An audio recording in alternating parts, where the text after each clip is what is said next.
is accused of coercing 3 young men into relationships. Steve Osunsami has details of the lawsuits. In the summer of 2024, on Hunt Valley Drive in Lithonia, Georgia, years after the cameras had disappeared and the last funeral guests had gone home, the mansion once associated with Bishop Eddie Long became something more than an abandoned symbol of his wealth. It became the center of a new investigation. Before we go any further, please subscribe to the channel and help us reach our goal of 5,000 subscribers. A small team of researchers, forensic specialists, architectural historians, and material scientists was brought in to examine the property from floor to ceiling. They were not there to search for buried treasure, secret rooms, or some mythical fortune hidden behind the walls. Their purpose was much stranger. They wanted to understand how the mansion had been constructed, what had been altered over the years, and whether the physical structure itself could reveal anything about the way the property had been used. What they discovered would not rewrite religious history in the literal sense, but it would force them to reconsider the story the mansion had been telling all along. The first surprise came when the researchers began mapping the interior with high-resolution scanning equipment. Behind the finished walls were several areas where the architecture did not match the original plans. Certain sections appeared to have been reinforced, rebuilt, or sealed at different points in the property's history. The differences were subtle enough that an ordinary visitor would never have noticed them. A wall that appeared completely ordinary to the naked eye contained layers of material from different construction periods. One section had been covered with newer drywall, while another contained older masonry beneath it. The investigators marked every irregularity and began building a digital model of the entire structure. For the first time, the mansion could be examined almost like an archaeological site, with each alteration treated as a layer in a much larger story. Then came the discovery that changed the direction of the investigation. Beneath one section of flooring, the team identified an unusual concentration of disturbed material. Nothing immediately suggested a hidden vault or secret chamber, but the pattern indicated that the area had been opened and resealed at some point in the past. Instead of breaking into the floor, the researchers used non-destructive imaging to examine what was beneath it. The scan revealed a void, narrow and irregularly shaped, running farther beneath the structure than anyone expected. It was not a massive underground chamber. It was not filled with gold. But it was enough to raise a question that nobody on the team had initially considered. Why had someone gone to the trouble of creating and then concealing an inaccessible space beneath a private residence? Samples from the surrounding construction material were then examined under laboratory conditions. The scientists found different generations of concrete, plaster, wood, and insulation, suggesting that portions of the mansion had been repeatedly modified. Some of the material appeared to date from the original construction period, while other sections clearly belonged to later renovations. That distinction mattered because the mansion had changed alongside Eddie Long's public life. As his ministry expanded, his influence increased, and his financial world became increasingly complicated, the physical property had also been altered. The house was no longer simply a residence. It had become a document written in concrete, drywall, wiring, flooring, and layers of renovation. But the most revealing evidence did not come from the walls. It came from the records. When the researchers compared the physical changes in the mansion with historical property documents, mortgages, transfers, and renovation periods, a strange pattern began to emerge. Certain modifications appeared to coincide with periods when ownership, financing, and control of the property were changing.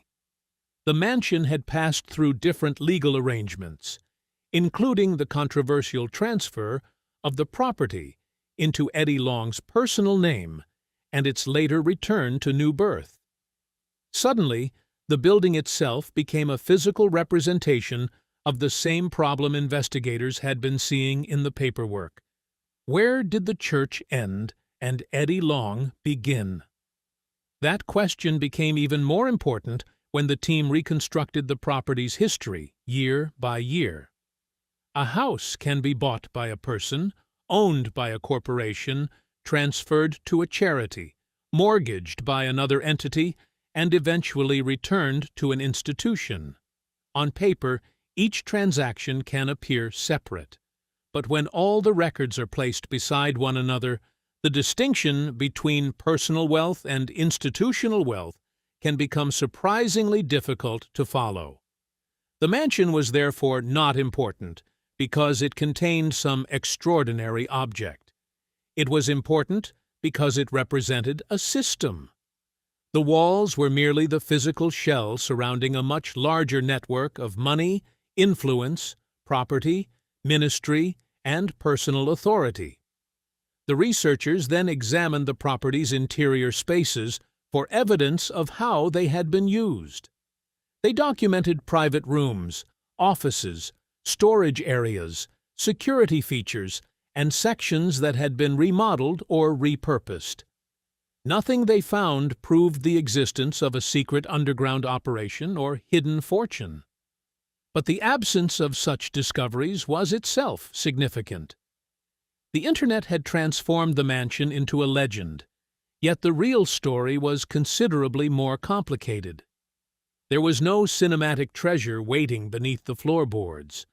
Instead, there was an enormous paper trail connecting the house to the institution Eddie Long had built around himself. And that was when the scientists reached the conclusion that made the entire investigation feel different. The mansion was not hiding history because something extraordinary had been buried inside it.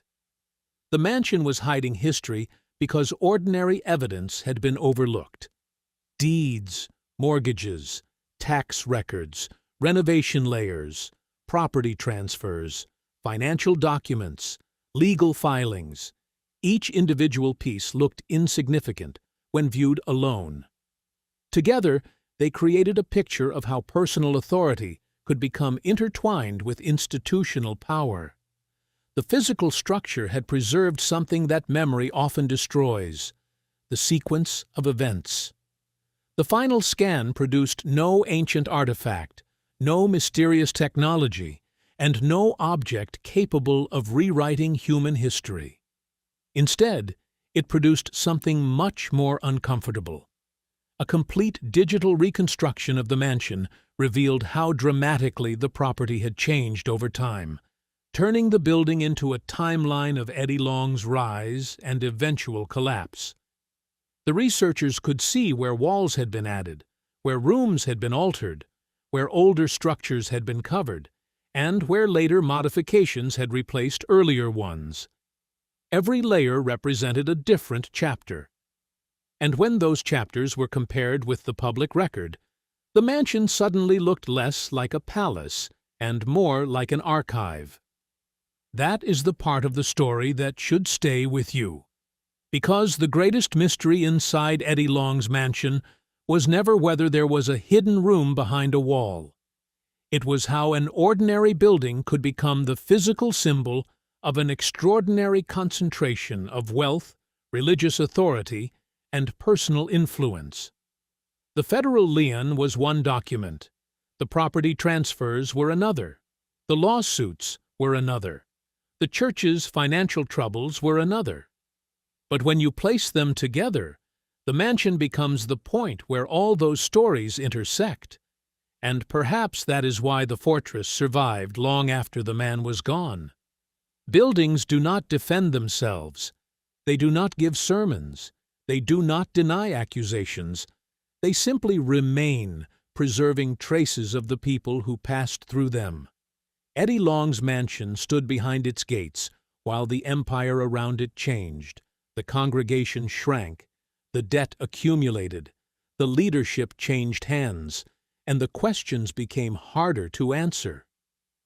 The researchers had entered looking for something hidden inside the walls. What they found instead was something far more unsettling.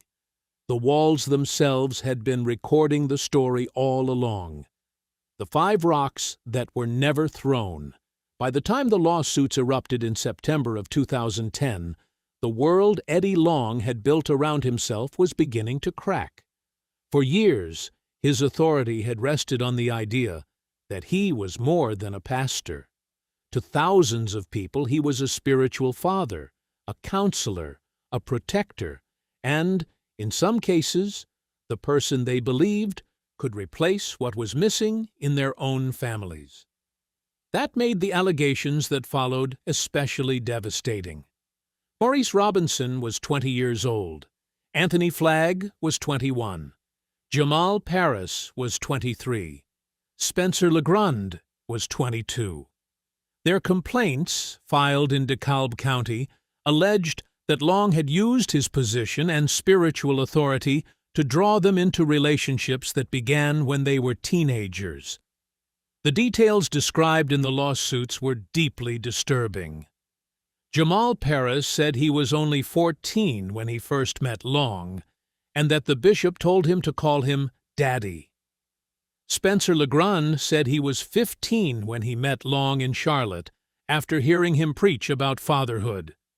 According to Legrand, Long looked directly at him and said, "I got you.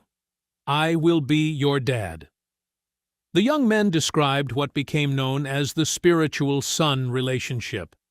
It was presented as something resembling fatherhood, but according to their allegations, it came with an extraordinary level of control and material support. Cars, jewelry, designer clothing, electronics, apartments, tuition, travel, and church employment became part of a relationship in which spiritual loyalty and personal dependence appeared to become inseparable. The allegations became even more serious when the young men described how those relationships allegedly isolated them from their previous lives. Paris said Long discouraged them from communicating with women and allowed people from their former lives to believe that they had simply abandoned their families. Then came descriptions of ceremonies that were unlike anything most people would associate with a pastor and his spiritual protégés. The young men described candles being lit, jewelry being exchanged, vows being spoken, and scripture being read as the candles burned down. Attorney B. J. Bernstein, who represented the 4 men, characterized what they described as essentially a marriage ceremony. Whether viewed through the lens of religion, authority, or manipulation, the symbolism was extraordinary. The relationship was no longer simply that of a pastor helping a young member. It had become something far more intimate and difficult to define. The travel associated with these relationships made the allegations even more difficult to comprehend. The destinations included Kenya, South Africa, Honduras, the Bahamas, Trinidad, and New Zealand. Legrand described one particular incident in Nairobi when he was 17. According to his account, he was exhausted and jet-lagged in a hotel room when Long encouraged him to take a sleep aid. Legrand alleged that what happened afterward involved unwanted physical contact. These were allegations, not criminal convictions, and Long denied wrongdoing. But when the complaints became public, they transformed the conversation around the bishop overnight. The question was no longer simply what happened inside the mansion. It was what had allegedly happened inside the private world surrounding the man who occupied the pulpit. Then came the photographs. One image showed Eddie Long posing in what appeared to be a bathroom, wearing a tight red muscle shirt. The photograph had reportedly been sent from his BlackBerry in November 2008 and was signed Eddie L. Long, amazed by his grace. Bernstein presented the image publicly and questioned why a pastor would send such a photograph to a young man. The image became one of the most recognizable pieces of evidence in the controversy. not because a photograph alone could establish the allegations, but because it appeared to reinforce the strange intimacy described in the lawsuits. Another young man, Santino Kemp, did not file a lawsuit but later joined the settlement. He reportedly had Long's name tattooed on his wrist, a permanent reminder of how deeply these relationships had affected the young men involved. Jamal Paris later spoke publicly about his experience, describing emotional and psychological pain that he said continued long after the relationship ended. His words were raw, angry, and deeply personal. He accused Long of knowing exactly what he was doing and rejected the idea that the bishop could simply deny that the relationships had existed.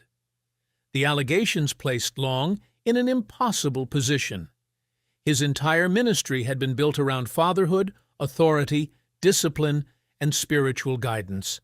Now, some of the young men he had publicly embraced as spiritual sons were accusing him of abusing precisely those qualities of authority and trust. On September 26, 2010, Long finally addressed his congregation. Standing behind the pulpit, surrounded by the people who had spent years treating him as their spiritual father, he compared himself to David facing Goliath. But he added something that would become one of the defining lines of the scandal. He had 5 rocks, and he had not thrown a single one yet. The congregation erupted in applause. For supporters, the statement sounded like defiance.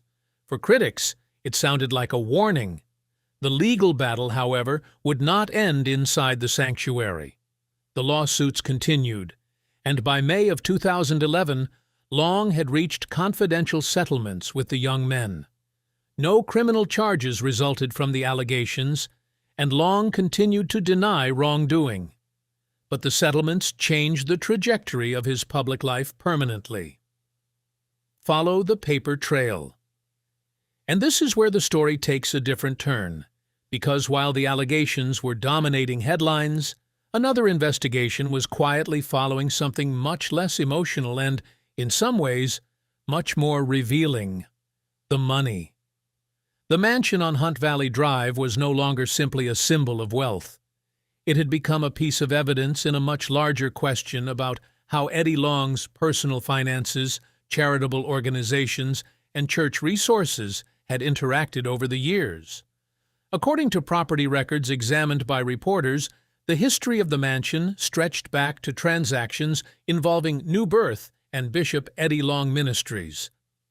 In 1997, the church transferred land to the charity. In 1998, the charity obtained a mortgage of approximately $1.16 million to purchase the property. Then, on Christmas Eve in 2003, the property was transferred from the charity into Eddie Long's personal name. On that same day, a $300,000 loan was taken against the property. Additional mortgages followed. On paper, the ownership history looked like a complicated financial maze. Each transaction might have had its own explanation, but together they raised a larger question. Why was a property connected to a religious charity repeatedly moving between institutional and personal control? Then, in 2006, the property was deeded back to the church. Long had also testified under oath in a separate context that Bishop Eddie Long Ministries was essentially himself. That statement became particularly important because it blurred the distinction between the individual preacher and the organization operating under his name. If the charity and the man were effectively treated as the same entity, where did charitable resources end and personal benefit begin? That was the question investigators and reporters continued to pursue.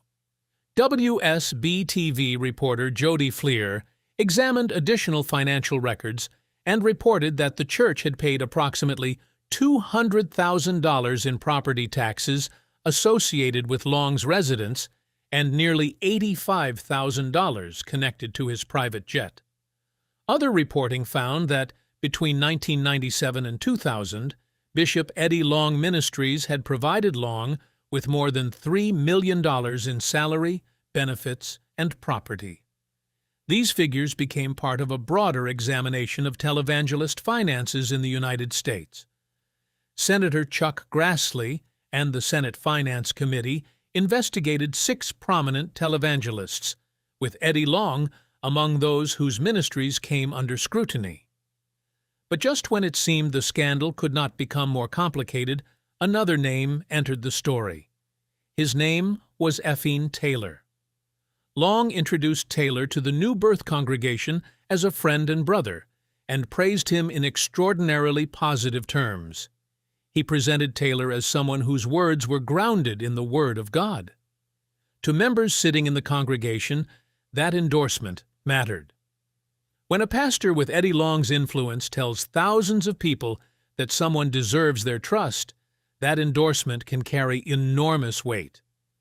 According to later reporting, an internal memorandum within New Birth had warned church officials that Taylor intended to take advantage of members.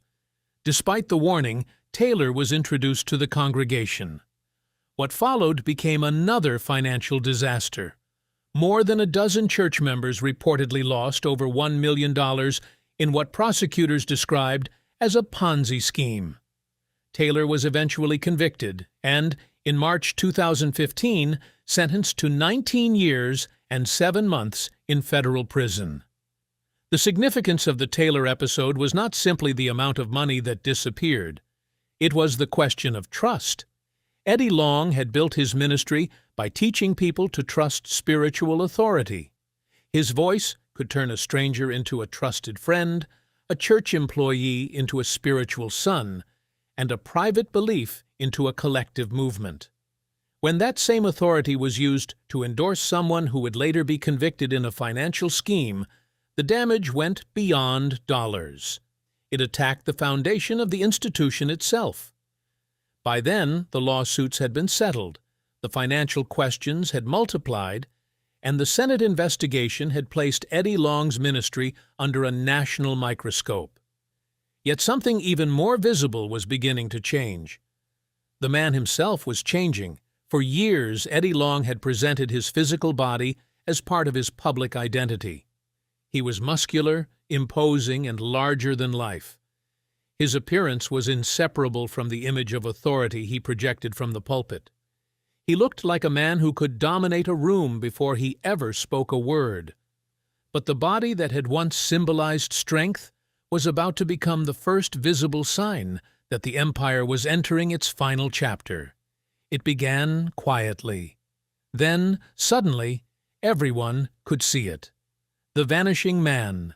By August of 2016, the story had entered its final and most unsettling chapter. A video appeared online showing Bishop Eddie Long doing curls in a gym, but the man on the screen looked almost unrecognizable compared with the powerful figure his congregation had known for decades.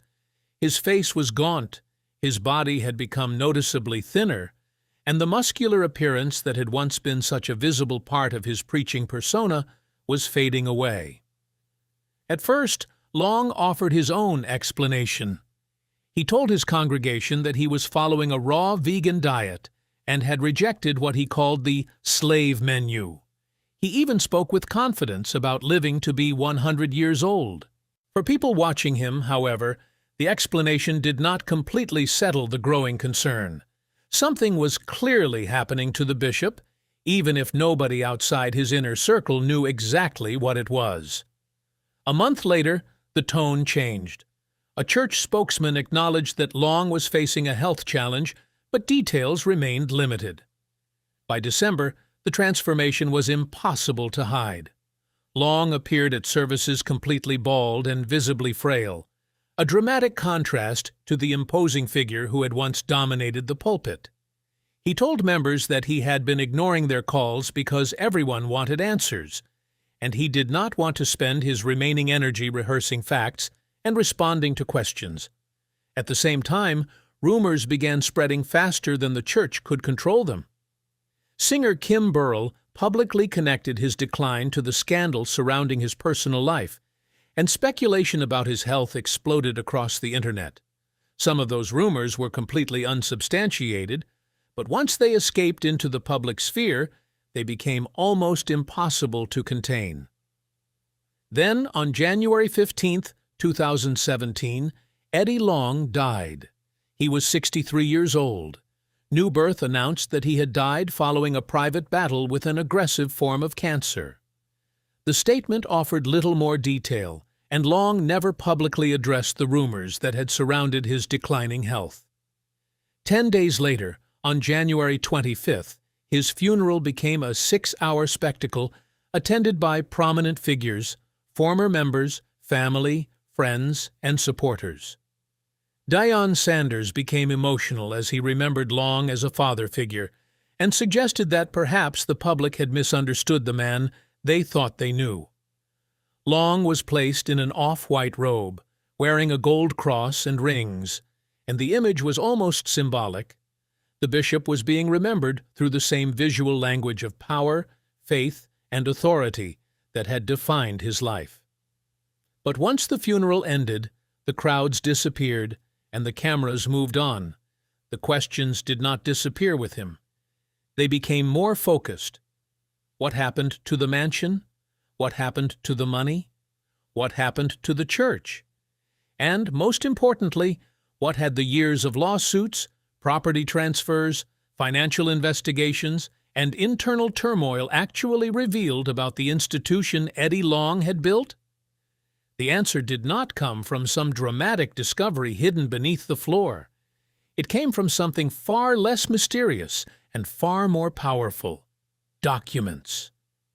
What the fortress really hid. So now we return to the mansion on Hunt Valley Drive. The gates, the expensive cars, the imposing property, and the image of a preacher who had accumulated extraordinary wealth all seem to point toward some great secret waiting to be uncovered. But when the records were followed carefully, the truth was much simpler. There was no confirmed secret room filled with gold, no buried chest of cash, no hidden fortune waiting for investigators to discover. The real secret was sitting in plain sight, inside property records, financial documents, lawsuits, tax filings, and the complicated relationship between Eddie Long and the organizations that carried his name. The IRS lien was only one piece of that larger picture. The mansion itself had been deeded back to New Birth in 2006, meaning that the ownership story was far more complicated than the image of a wealthy preacher simply buying an enormous private residence with his own money. The property had moved between charitable and personal ownership, creating exactly the kind of confusion that made the financial story so difficult to understand. The deeper investigators went, the more obvious the central problem became. Eddie Long's personal identity and the institution he controlled had become so closely connected that separating the two was extraordinarily difficult. And when Long died, the institution immediately faced the consequences. The leadership transition was unstable. Bishop Stephen Davis took over and, according to accounts, served without a salary while personally contributing money to help keep the church operating. His tenure lasted only 16 months. He later claimed that corrupt leaders and wicked men had pushed him out. Edward Long, Eddie's son from his first marriage, was also passed over twice for the senior pastor position. Then, in December 2018, Jamal Harrison Bryant became the new senior pastor, inheriting a church struggling under an enormous financial burden. The congregation that had once represented the height of Eddie Long's influence was now trying to rebuild itself.